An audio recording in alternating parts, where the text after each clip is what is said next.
السلام علیکم، میں امداد سمرو۔ بالآخر وزیر اعظم عمران خان کو احساس ہو گیا ہے کہ وہ وزیر اعظم پاکستان ہے، اور وزیر اعظم پاکستان کی آئینی ذمہ داریاں ہوتی ہیں جو انا سے بالاتر ہوتی ہیں۔ انا ان کے آڑے نہیں آنی چاہیے۔ اور وزیر اعظم عمران خان صاحب جو کنٹینر پر چڑھے ہوئے تھے 3 سالہ حکومت کے دوران بھی، اب ان کو آئینی ذمہ داریوں کا احساس ہونا شروع ہو گیا ہے۔ انہوں نے خط لکھا ہے شہباز شریف صاحب قائد حزب اختلاف ان کو، اور خط لکھا گیا ہے الیکشن کمیشن کے ارکان پنجاب اور خیبر پختونخوا کے جو ارکان ریٹائرڈ ہو گئے ہیں ان کی جگہ نئے ارکان کی تعیناتی کے لیے خط شہباز شریف صاحب کو لکھنا یہ ایک آئینی تقاضا ہے، آئینی ذمہ داری ہے۔ یہ ماضی میں پریکٹس ہوتی رہی ہے، یہ کوئی بڑی خبر نہیں ہے۔ ویسے اگر دیکھا جائے کوئی بڑی خبر نہیں ہے، لیکن اگر وزیر اعظم عمران خان صاحب کے مزاج کو دیکھا جائے تو پھر یہ بڑی خبر ہے۔ وزیر اعظم عمران خان صاحب 18ویں ترمیم کے تحت جو ہونے والے یہ جو صلاح مشاورت ہے، ہونے والی تقرریاں ہیں، ان تقرریوں کو مکمکہ کہا کرتے تھے۔ ان تقرریوں کو کہا کرتے تھے کہ جی یہ آصف زرداری اور نواز شریف کا مکمکہ ہے۔ وہ مکمکہ کے ذریعے سارے آپس میں مل کر چیئرمین جو ہے وہ نیب بھی لگاتے ہیں، الیکشن کمیشن بھی چیف الیکشن کمشنر بھی اپنا لگاتے ہیں، اور آپس میں مل کر وہ جو نگران وزیر اعظم بھی لگاتے، لہٰذا مکمکہ عمران خان صاحب کہا کرتے تھے۔ تو اب کیونکہ یہ مکمکہ آئین کے تحت ہے، آئین نے یہ طے کر رکھا ہے اور عدالتی فیصلے بھی اس پر موجود ہیں کہ ان عہدوں پر جو میں نے ذکر کر گیا، نگران سیٹ اپ کے لیے نگران وزیر اعظم، اس کے علاوہ chief election commissioner, election commission کے ارکان چاروں صوبائی اسمبلیوں کے، اور چیئرمین نیب، یہ وہ عہدے ہیں جس کے لیے وزیر اعظم کو آئین نے پابند بنایا کہ آپ نے مشاورت کرنی ہوگی قائد حزب اختلاف سے 18ویں ترمیم کے بعد۔ اور وہ مشاورت بعد میں سپریم کورٹ کے فیصلوں میں ہوا کہ وہ بامعنی مشاورت ہو۔ یہ نہیں ہے کہ جناب آپ نے بتا دیا کہ جی میں ان کا تقرر ان 3 ناموں میں سے کسی ایک کا تقرر کرنا چاہتا ہوں، اور پھر اگر اعتراض آئے تو پھر اعتراض وہ مسترد کر دیا جائے۔ تو لہٰذا بامعنی مشاورت، یعنی اگر وزیر اعظم کوئی نام بھیجتے ہیں تو ادھر سے اپوزیشن لیڈر بھی اپنے نام بھیجیں گے، پھر اس پر مشاورت ہوگی، اور مشاورت کے بعد متفقہ رائے سے یا مطلب اس میں ان کا تقرر ہوگا، ظاہر اتفاق رائے ہوگا جب یہ وزیر اعظم اور اپوزیشن لیڈر کے درمیان معاملہ ہے۔ تو عمران خان صاحب بنیادی طور پر کیونکہ ہاتھ ملانے کو بھی اچھا نہیں سمجھتے تھے ان کے ساتھ، اپوزیشن کے ساتھ، تو ان کو میرا خیال ہے اندازہ نہیں تھا کہ ملک چلانے کے لیے سب کو ساتھ لے کر چلنا پڑتا ہے، اور 3 سال انہوں نے اسی چکر میں گزار دیے۔ اب ظاہر ہے یہ والا معاملہ جو ہے جو ریٹائرڈ ہو گئے ہیں الیکشن کمیشن کے ارکان، خیبر پختونخوا سے ارشاد کیسر صاحب اور پنجاب سے ابراہیم قریشی صاحب، وہ ریٹائرڈ ہو گئے، تو ان کی جگہ 3 نام انہوں نے بھیجے ہیں اپوزیشن لیڈر کو۔ فواد چودھری صاحب نے یہ بات بتائی ہے میڈیا کو۔ اس کے مطابق احسن محبوب صاحب اور راجہ عامر خان اور سید پرویز عباس، یہ پنجاب کے لیے وزیر اعظم صاحب نے تجویز کیے ہیں نام۔ جسٹس ریٹائرڈ اکرام اللہ خان، فرید اللہ خان اور مزمل خان، یہ خیبر پختونخوا کے لیے تجویز کیے گئے۔ اس سے پہلے آپ کو یاد ہوگا کہ سندھ اور بلوچستان کے ارکان جو ہیں الیکشن کمیشن کے، وہ ریٹائرڈ ہو گئے تھے، تو کافی عرصے تک وزیر اعظم صاحب خط نہیں لکھتے تھے کہ یار اب مشاورت نہیں کرتے تھے، اور کوشش یہ کی گئی تھی کہ وہ کسی طرح تنہا وزیر اعظم صاحب وہ کر لیں کام، تو وہ نہیں ہو سکا تھا۔ ظاہر ہے وہ بڑے عرصے تک وہ خالی رہے عہدے وہاں پر، یعنی دونوں آفیسز۔ تو اب جب یہ ریٹائرڈ ہو گئے تو جون میں یہ والا ہونا تھا پروسیس، لیکن وزیر اعظم صاحب نے، جھجک ہوتی ہے نا ایک کہ جی میں جن کو چور کہتا ہوں، میں جن کو ڈاکو کہتا ہوں، میں جن سے ہاتھ ملانے کو کتراتا ہوں، ان کو اگر میں خط لکھوں گا تو لوگ کیا کہیں گے۔ مطلب میں نے جو آغاز میں کہا تھا نا کہ انا جو ہوتی ہے وہ بڑی نہیں ہوتی آئینی ذمہ داری سے، آئینی تقاضا سے۔ آپ جب وزیر اعظم بن جاتے ہیں تو پھر آپ کی آئینی ذمہ داری، آپ پھر سب کے وزیر اعظم ہیں، آپ پھر تحریک انصاف کے سربراہ نہیں رہتے، پھر آپ پورے ملک کے وزیر اعظم بنتے ہیں، اور اس کے بعد جو لوگ دوسری پارٹیوں سے الیکٹ ہو کر آتے ہیں ان کے ساتھ پارلیمنٹ کے ذریعے مشاورت کرنا بھی آپ کی ذمہ داری ہوتی ہے۔ اسی لیے پارلیمنٹ کے اندر اسٹینڈنگ کمیٹیز ہوتی ہیں، قومی اسمبلی میں، سینٹ میں، صوبائی اسمبلیوں میں، اس لیے مختلف کمیٹیوں کے ذریعے پارلیمنٹ کام کرتی ہے تاکہ قانون سازی جو ہے کوئی تھوپ نہ دی جائے، کوئی قانون سازی مسلط نہ کی جائے اکثریت کے اس میں۔ تو اسی وجہ سے سارا کچھ پروسیجر ہوتا ہے، لیکن وزیر اعظم عمران خان صاحب کو اس کا احساس نہیں تھا۔ پچھلے دنوں آپ کو یاد ہوگا میں نے اس پر ویلاگ بھی کیا تھا، چند روز پہلے ہی سینٹ کی جو اسٹینڈنگ کمیٹی تھی پارلیمانی امور کی، اس کمیٹی کو ایک سرکولر جاری کیا گیا تھا کہ وہ کمیٹی جو ہے الیکشن اصلاحات پر نہیں بلا سکتی نادرہ اور وزارت سائنس اور ٹیکنالوجی کے حکام کو ان سے بریفنگ نہیں لے سکتی. تو الیکشن جو ای وی ایم ہے، جو الیکشن اصلاحات ہیں، اس میں ای وی ایم ہو گیا یا دیگر جو تھے ایشوز کہ وہ جو بیرون ملک مقیم پاکستانی سمندر پار پاکستانی ہیں ان کو ووٹ کا حق دینا، ان کو، اور اس کے علاوہ حلقہ بندیاں، وہ جو الیکشن اصلاحات کا باقی معاملات تھا، ووٹر فہرست تھے، یہ سارے معاملات اس پر ناظرہ سے مشاورت تھی کرنی کہ بھئی ووٹر فہرستیں کس طرح آپ بنا سکتے ہیں، تو الیکشن کمیشن کا کام ہے. یا اس کے علاوہ بھئی اوورسیز پاکستانیوں کو ووٹ کس طرح ڈلوایا جا سکتا ہے، ای وی ایم مشین کس طرح کارگر ہو سکتی ہے، کتنی دھاندلی پروف ہے، کیونکہ ہمارے یہاں مسئلہ دھاندلی کا ہوتا ہے.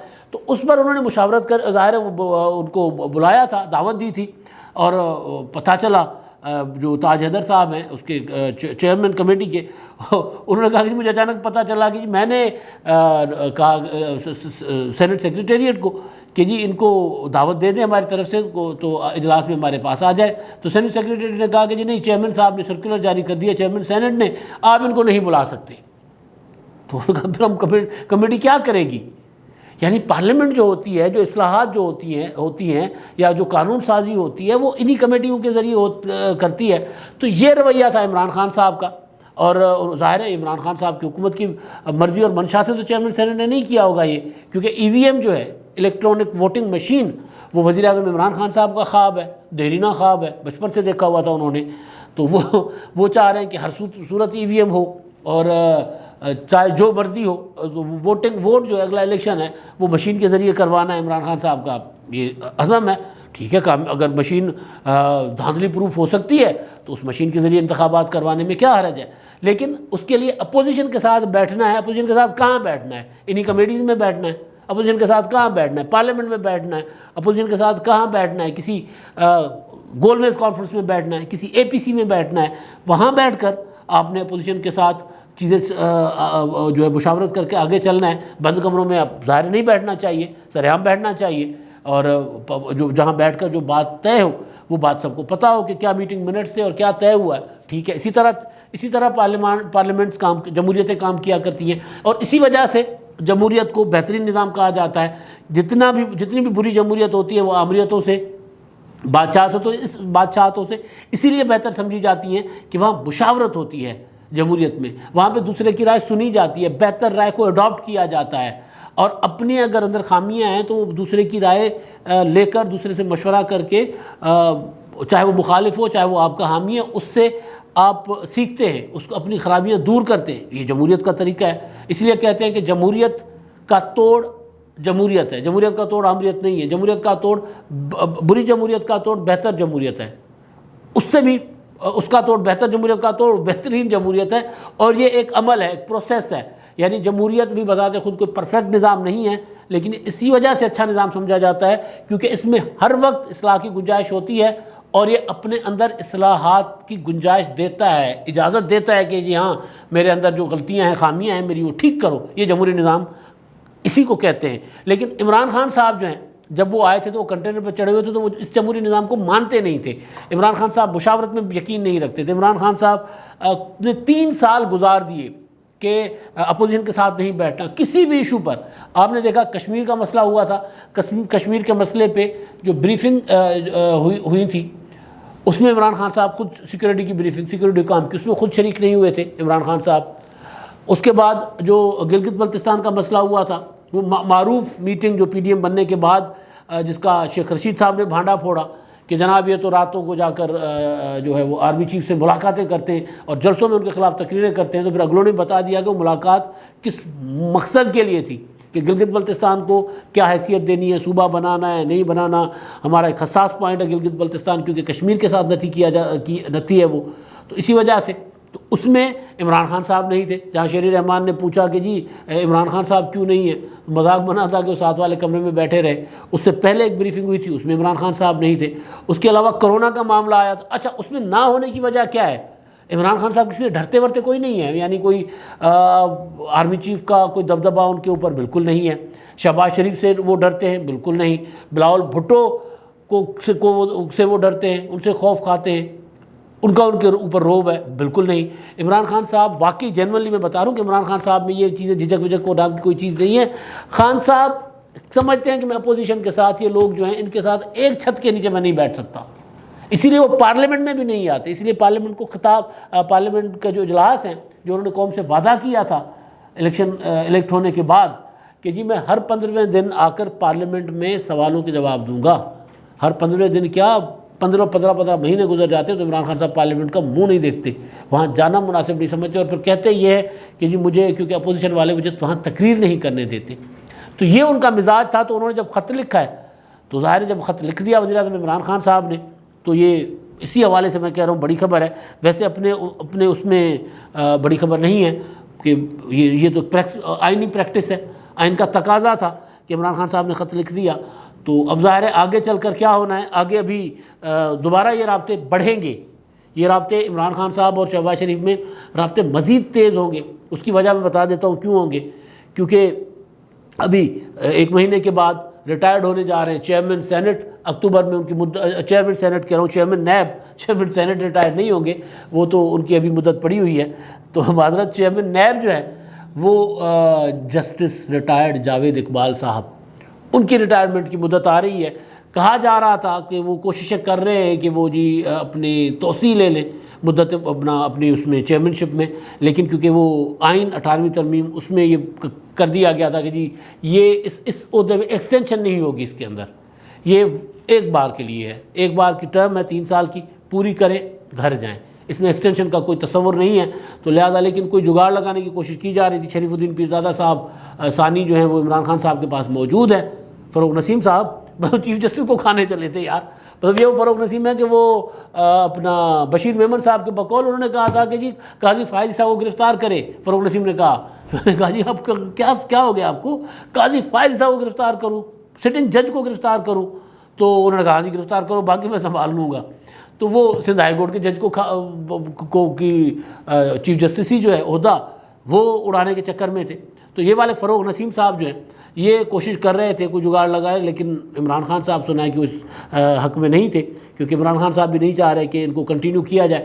تو پھر وہ جب ریٹائرڈ ہوں گے اکتوبر میں، 11 اکتوبر کی ان کی ہے، 11 اکتوبر 2021 میں وہ آئے تھے، تو ان کی مدت ہو جائے گی 11 اکتوبر تک پوری. تو پھر وہ جب ریٹائرڈ ہو جائیں گے تو ان کی جگہ نئے چیئرمین نیب آئیں گے. تو جب نئے چیئرمین نیب آئیں گے تو اس کے لیے پھر مشاورت کرنی پڑے گی. کس کے ساتھ؟ شہباز شریف کے ساتھ. شہباز شریف کو پھر خط لکھنا پڑے گا. اب یہ خط ظاہر ہے کوئی وہ والے خط نہیں ہے کہ جو بندہ اپنے کسی کو لکھتا ہے چاہ میں، یعنی کوئی بھائی اپنے بھائی کو لکھتا ہے، دور بیٹھے ہوئے بھائی کو. آج کل تو خیر خط کا زمانہ چلا گیا ہے، خط نہیں ہے آج کل تو واٹس ایپ ہے بھائی، SMS ہے، فون ہے، ویڈیو کال ہے. تو لیکن اب وہ عمران خان صاحب یہ کہ خط و کتابت اس لیے بھی ہوتی ہے کہ ریکارڈ کا حصہ رہتی ہے کہ بھی مشاورت، نام کون سے بھیجے، ادھر سے کیا جواب آیا. تو یہ بڑھے گا رابطہ عمران خان صاحب کا ادھر شہباز شریف سے. تو یہ بڑھتے ہوئے رابطے جو ہیں وہ جو الیکشن اصلاحات ہیں اس کی طرف بھی جا سکتے ہیں کہ جب یہ رابطے بڑھیں گے کوئی اعتماد بڑھے گا. اب کیونکہ مسلم لیگ نون جو ہے وہ عمران خان سرکار کو گرانے کے حق میں نہیں ہے، وہ نہیں چاہتے کہ اس کو گرایا جائے. وہ اب تحریک جو PDM کا کل اجلاس سربراہی کراچی میں، پرسوں جلسہ ہوگا، تو اس میں ان کی حکمت عملی بھی سامنے آ جائے گی. لیکن اب تک کی حکمت عملی کے مطابق وہ اب حکومت کے خلاف جلسے ولسے کر رہے ہیں، لیکن حکومت گرانے کی کوئی تحریک نہیں چلا رہے. تو پھر ظاہر ہے الیکشن اصلاحات کا معاملہ بھی جانا ہے آگے. الیکشن اصلاحات کو گو کہ PDM نے مسترد کیا ہے، لیکن الیکشن اصلاحات ڈیو ہیں، اور یہ نہیں ہو سکتا کہ الیکشن اصلاحات اگر کو اپوزیشن نظر انداز کر کے اور وہ جو پورا کے پورا پروسیجر ہے اسے بائیکاٹ کر لیں. تو یہ جو رابطے بڑھے ہیں شہباز شریف صاحب کے ساتھ ہوئے ہیں شروع دوبارہ عمران خان صاحب کے، یعنی وزیر اعظم کے، میں اس کو ایسے کر لیتا ہوں تاکہ عمران خان صاحب کا ایگو ہرٹ نہ ہو، ان کی انا کو ٹھیس نہ پہنچے کہ وزیر اعظم اور قائد حزب اختلاف میں جو رابطے شروع ہوئے ہیں الیکشن کمیشن کے ارکان کے تقرر کے لیے، ان کی نامزدگی کے لیے، یہ رابطے مزید بڑھیں گے. کیونکہ آگے اگلا مرحلہ چیئرمین نیب کا ہے، اور اس سے اگلا مرحلہ کچھ عرصے کے بعد اگر یہ حکومت اپنا مدت پوری کر دیتی ہے تو پھر اس کا اگلا مرحلہ جو ہوگا وزیر اعظم، نگران وزیر اعظم کا ہوگا. تو یہ رابطے بڑھیں گے، اور اگر یہ رابطے بڑھتے اور عمران خان صاحب کو اسی طرح چلیں گے تو ممکن ہے کہ وہ پارلیمنٹ کو بھی پھر امپورٹنس دیں، اور وہ جو 3 سال انہوں نے ضائع کیے ہیں تو اس کا کوئی شاید تدارک کر سکے. اگر 3 سال پہلے وزیر اعظم عمران خان صاحب اسی طرح اپوزیشن کے ساتھ رابطے میں رہتے، اسی طرح صلاح مشورے کے ساتھ کرتے، تو پھر وہ کل جو انہوں نے تقریب کی تھی کل پرسوں 3 سالہ کارکردگی کی، تو پھر ان تقریب میں وہ واقعی کارکردگی دکھا پاتے کہ ہم نے یہ نیا قانون بنایا، ہم نے یہ ترقی کی، ہم نے یہ کام کیا۔ اگر یہ 3 سال پہلے یہ والا عمل کرتے اور صرف تقریر نہ کرتے، کھوکھلی لفاظی سے کام نہ لیتے، پھر ان کے پاس دکھانے کو کچھ ہوتا۔ ابھی بھی 2 سال ہیں، اپوزیشن کو اگر ساتھ لے کر چلیں گے تو پھر کچھ کر پائیں گے۔ اب تک کے لیے اتنا ہی، اللہ حافظ۔